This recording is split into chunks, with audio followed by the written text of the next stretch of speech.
అదన్నీ అబద్ధాలు చెప్తోంది గ్రాని. ఏమిటి స్వర్ణ? అమ్మమ్మ గారు మీరు వెళ్ళండి, వారిని నేను రెడీ చేసి తీసుకొస్తాను. అవసరం లేదు, మీరు వెళ్ళండి, నేనే వస్తాను. ఏయ్, మిమ్మల్ని ఎవరు పిలిచారు ఇక్కడికి?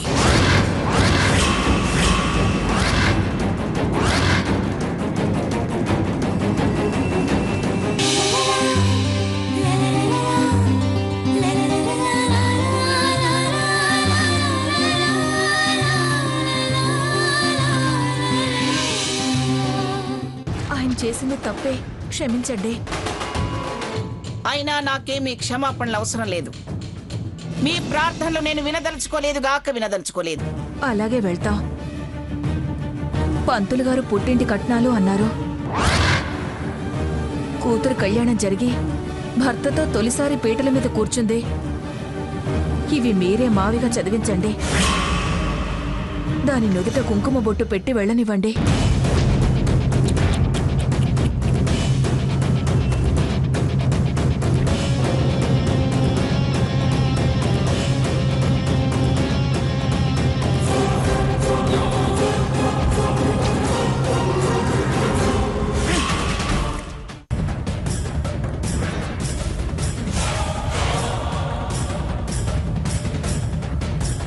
మరీ సెంటిమెంట్ డైలాగులు వాడి నా కాయింట్మెంట్ రాసి ఇక్కడ తిష్ట వెయ్యాలని చూడకండి. బొట్టు లేదు, బట్టలు లేవు. ఈ ఒక కట్నాలు, వాటిని నేను చదివించాలి. హే,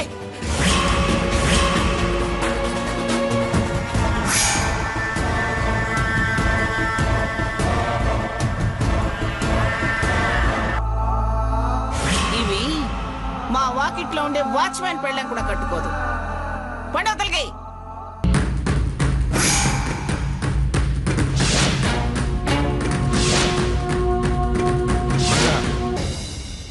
చూడండి.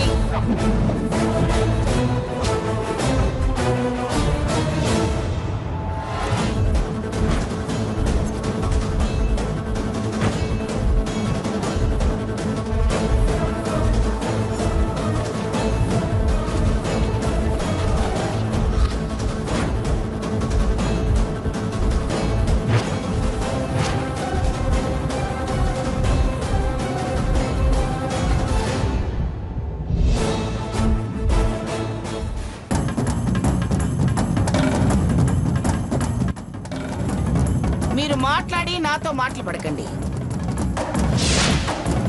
మింగ మెతుకు లేని దరిద్రుడు నన్నంత మందిలో ఎంతెంత మాటలన్నాడు. అప్పుడున్న పరిస్థితుల్లో ఏ తండ్రి అయినా అలాగే మాట్లాడతాడు మంగా. సమర్థించద్దు. కళ్ళెదుట కన్న కూతురు గుణవంతురాలు కాదని నింద వేస్తే ఎవరు మాత్రం సహిస్తారు చెప్పు? సహించలేకపోతే మాత్రం నా మీద సవాల్ విసురుతాడా? అదేనా తండ్రి నడుచుకునే పద్ధతి? సమాధానపరచాలి, స్థాయి చూసి మాట్లాడాలి. 10 మందిలో ధూ అని చాటుగా కాళ్ళు పట్టుకుంటే సరిపోతుందా?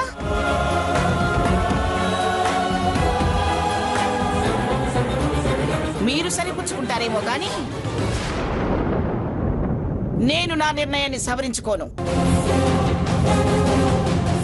నా కళ్ళ ముందు నిలబట్టడానికి కూడా వీల్లేదు. వెళ్ళిపోండి. మీకే చెప్పేది. వెళ్ళండి. చిచి, మరి ఇంత సిగ్గులేని బతికే కంటే చావడం నయం. ఏయ్ స్వర్ణ, పంపించవే వాళ్ళ నవతలకి. ఏంటి అమ్మమ్మ గారు అంత వివరంగా చెప్పినా అర్థం కావట్లేదా? ఎవరు పిలిచారు? నేనేమైనా కట్నాలు తండి అని కబురు చేశానా? పసుపు కుంకాలు కావాలి అని అడిగాను. సిగ్గు మీకు లేకపోయినా నాకుంది. మీరు కూతురు అనుకుంటున్నారేమో, కానీ నేను మిమ్మల్ని అమ్మ నాన్న అనుకోవట్లేదు. అమ్మమ్మ గారు ఎవరిని అసహించుకుంటారో వాళ్ళని నేను కూడా అసహించుకుంటాను. వెళ్ళండి. స్వర్ణ, ఏంటా పిలుపు? ఎవరు అనుకుంటున్నారు నన్ను? బతకలేక బతుకు నడిపిస్తున్న బడి పంతులు రామచంద్రయ్య కూతురు అనుకుంటున్నారా?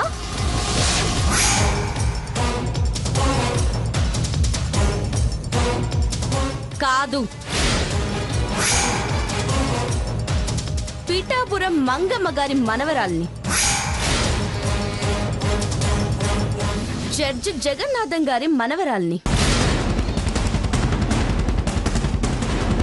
ప్రముఖ యువ పారిశ్రామికవేత్త పీఠాపురం సాకేత్ రామ్ భార్యని,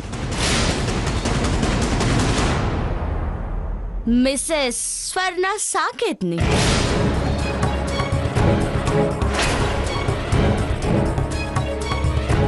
మీలాంటి అలగా వాళ్ళంతా అమ్మగారు అని పిలిచే స్థాయి నాది.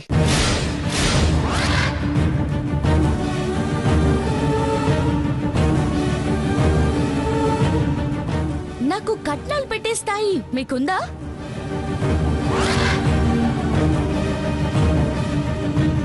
అసలు ఆ అర్హత మీకుందా?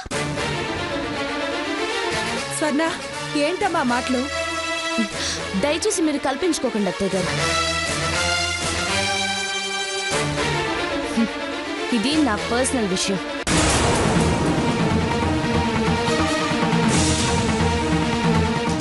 అమ్మమ్మ గారు నేను ఫీల్ అవుతానని మర్యాద ఇచ్చుండొచ్చు.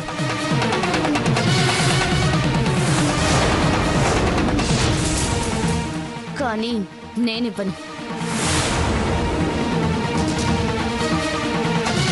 నేను కూతుర్ని కాదనే కదా నా పెళ్లికి ఉండకుండా పెద్ద కూతురు వెంట వెళ్ళిపోయారు. మళ్ళీ ఇప్పుడు ఎందుకు వచ్చారు? వరుసలు ఎందుకు తిరిగేస్తున్నారు?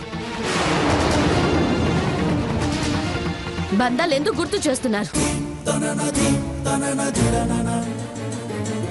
సంధిస్తే దూరి అంతూ ఇంతూ మెల్లగా సర్దుకుపోదామనా? అప్పగింతలు కూడా లేని మీరు వెతుక్కుంటూ రావడం ఎందుకు? కట్నాలు వంకతో కలిసిపోదాం అనుకుంటున్నారా? అది జరగని పని. నేను అష్టైశ్వర్యాలున్నింట్లో కాలు పెట్టాను. పుట్టుక దరిద్రం వదిలించుకొని వచ్చాను.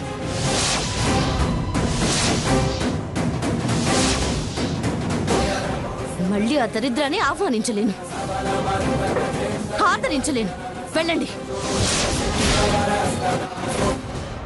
స్వర్ణ, నువ్వేనా ఇలా మాట్లాడేది? అవును, పీఠాపురం స్వర్ణని మాట్లాడుతున్నాను. ఎవరు కావాలి? మీ సిల్క్ చీర, కాటన్ చొక్కా ముక్క తీసుకెళ్ళండి.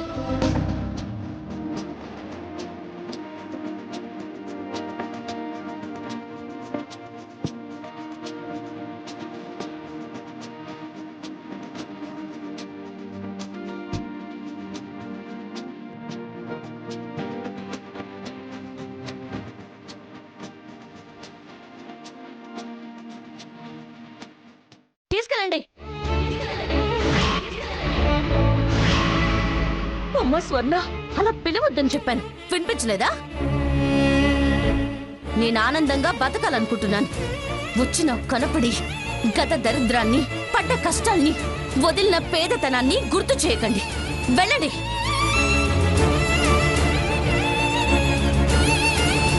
వెళ్ళమని చెప్పేది మీకే. మంచి మనిషికి ఒక్క మాట చాలు అంటారు. ఏమయ్యా బడిపంతులు, నీకు బాగా అర్థమైందనుకుంటాను. మళ్ళీ మళ్ళీ చెప్పించుకోకుండా వెళ్ళండి.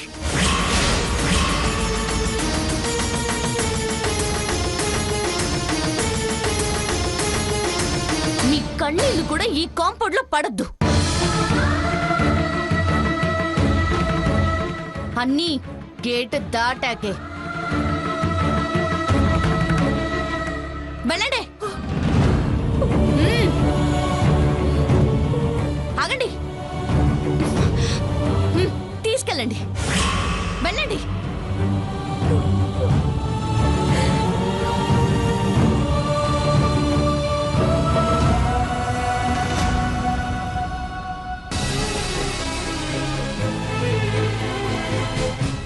ఆజ్ఞ. రా కూర్చొని హారతివు. దరిద్రం వెళ్ళిపోయిందిగా. అలాగే అమ్మమ్మ.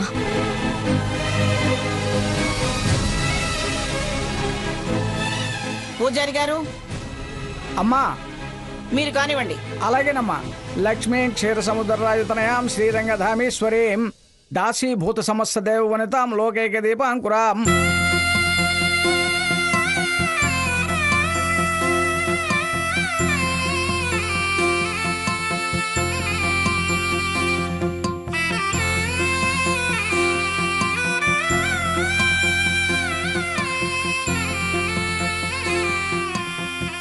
అమ్మా ఉద్వాసన చేశాను. తమరు రేపు కలసి బియ్యంతో పాటు అఖండ దీపం కింద బియ్యంతో మీ వంశాచారం ప్రకారం దేవాలయంలో ప్రసాదం చేయించి నివేదన చేసి ప్రసాదం ఆరగిస్తే ఆ తరువాత వధూవరులిద్దరూ ఇతర కార్యక్రమాలు ప్రారంభించవచ్చు. మంచిది. సాకేత్, పంతులు గారికి తాంబూలం ఇవ్వు.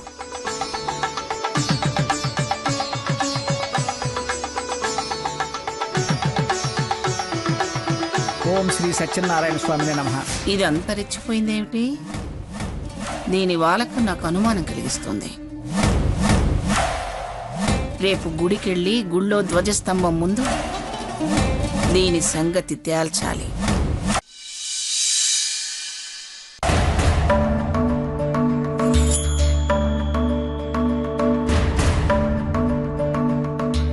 అవమానాలు జరిగినా మాటలన్నా అన్ని సాంప్రదాయాలు యథావిధిగా జరగాలనే చూస్తుంది అమ్మమ్మ గారు. ఈ 16 రోజుల పండగ అయ్యేదాకా ఈ రాకపోకలు ఎలాగూ తప్పవు. ఆ తర్వాత కూడా కొత్తలుడిగా సాకేత్ రావడం, స్వర్ణ రావడం, నేను సర్దుకుపోయినా, నేను ఇబ్బంది పడకపోయినా సాకేత్ పడొచ్చు. వాళ్ళ కోసం కాకపోయినా ఊరికే ఇంట్లో కూర్చుంటే నాకు కూడా తోచదు. నన్ను చూస్తూ అమ్మా నాన్నలు బాధపడుతూ ఉంటారు. మళ్ళీ జాబ్కి వెళ్ళడం బెటర్ అనిపిస్తుంది.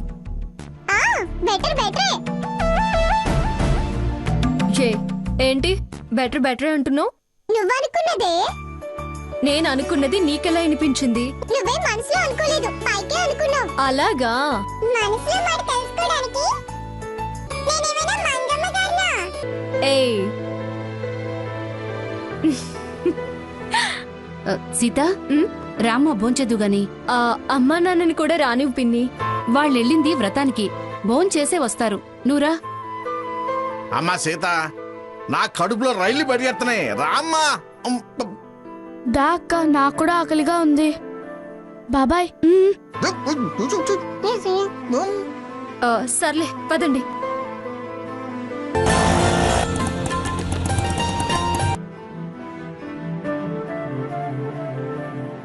అదేంటి వీళ్ళు అప్పుడే వచ్చారు? గుమ్మంలోంచి తిరిగి పంపించేసిందేమో.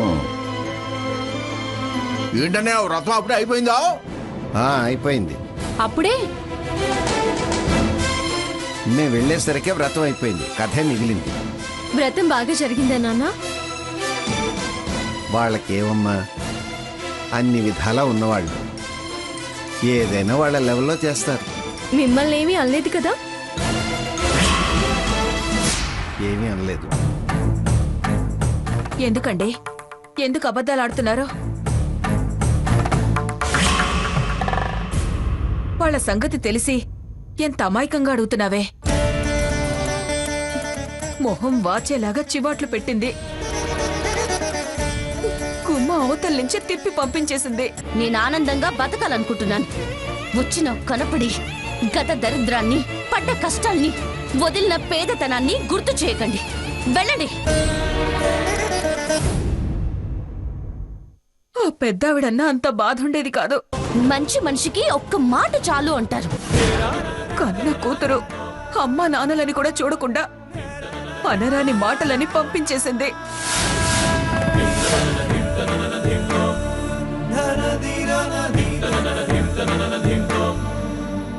కూతురని, అది బాగుండాలని మేం వెళితే మెడపట్టి గెంటే దానికన్నా ఎక్కువే మాట్లాడింది.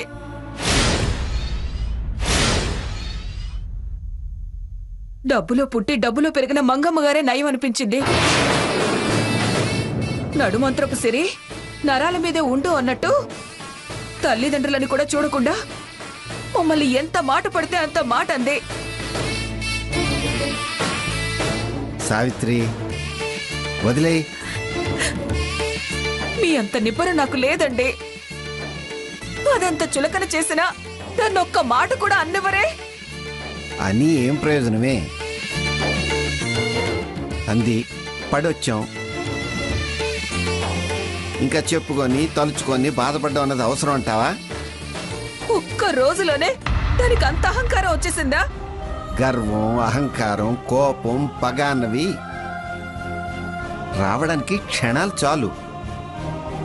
అయినా మనమ్మయ్యగా అంటే అందిలే. చూడండి, మంచితనానికి ఓ హద్దుంటుందండి. ఇంకా దాన్ని అమ్మాయి గిమ్మాయి అన్నారంటే నా కొళ్ళు మండుతుంది.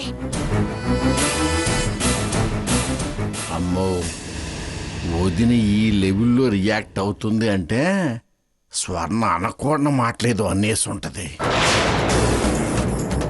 అదలా ప్రవర్తించడం చాలా ఆశ్చర్యంగా ఉంది. నాకు అసహ్యం వేస్తుంది. అమ్మాయికురాలు అనుకున్నాను. ఆ పెళ్లి మండపంలో ఎంత గటికురాలా అనేలా చేసింది. ఇవాళ ఆ మంగమ్మ గారు మొదట్లో అన్నట్టు ఆశ పోతిది అని నిరూపించుకుంది. డబ్బు మీద ఎంత మోజో అర్థమైంది. ఒక్క రోజులో ఆ పెద్దావిడి కన్నా తల పొగరు దీనికే ఎక్కువైంది. దాని మేలు కోరి మేం బతికుండగా పసుపు కుంకాలు పెట్టకుండా ఉండకూడదని వెంపర్లాడి వెనక ముందాడి అవమానపడటానికి కూడా సిద్ధపడి వెళ్ళి కట్నాలని మేవిస్తే ఆవిడ కోపంగా గిరాటేసింది. ఇది మా కట్నాల సంచయనని తెలిసి తిరిగి మా చేతిలోనే పెట్టి ఎవడికి కావాలి మీ ముష్టి కట్నాలు అని మా చేతికే ఇస్తుంది అది. ఛీ!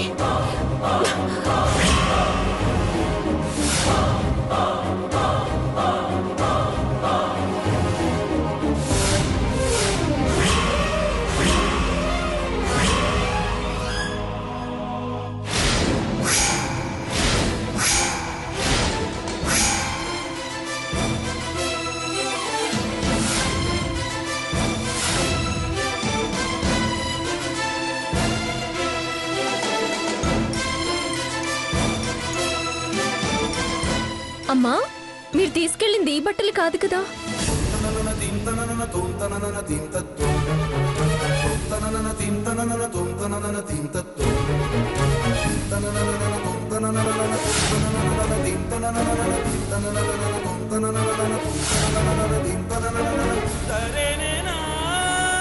అమ్మా నాన్న, నన్ను క్షమించండి.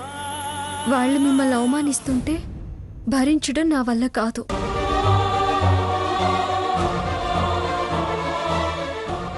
వాళ్ళ తిట్లు మీకు తగలకూడదనే మిమ్మల్ని అక్కడి నుంచి పంపించడానికి నేను అలా మాట్లాడాల్సి వచ్చింది. దయచేసి అర్థం చేసుకోండి. నా గురించి దిగులు పడకండి.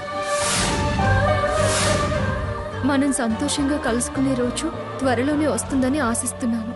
మీ స్వర్ణ.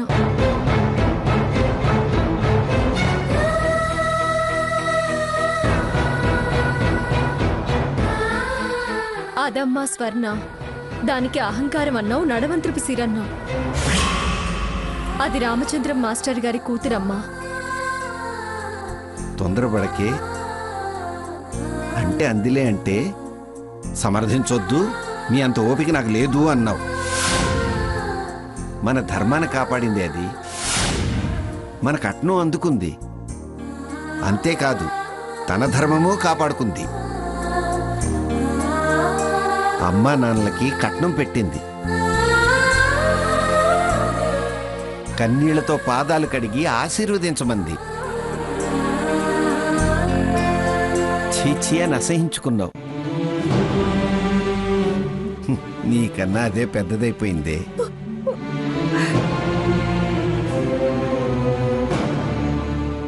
నిజమేనండి, తప్పు చేశాను. నా కోపం ఆ కవర్లో ఏముందో కూడా చూసుకోకుండా చేసింది. కనీ పెంచిన తల్లినే ఉండి కూడా దాని మనసు తెలుసుకోకుండా మాట్లాడానండి. అది మనల్ని క్షమాపణ అడగడం కాదండి, నేనే వెళ్ళి తన క్షమాపణ అడిగొస్తాను. అమ్మా మళ్ళీ తొందరేనా? ఇప్పుడెళ్ళి అది చేసింది బయట పెట్టొస్తావా? చూసావా, అందుకే ఆవేశం అపార్థాలకి అనర్థాలకి దారితీస్తుందనేది. చూడు, పిల్లల చేత చెప్పించుకోవాల్సి వస్తుంది.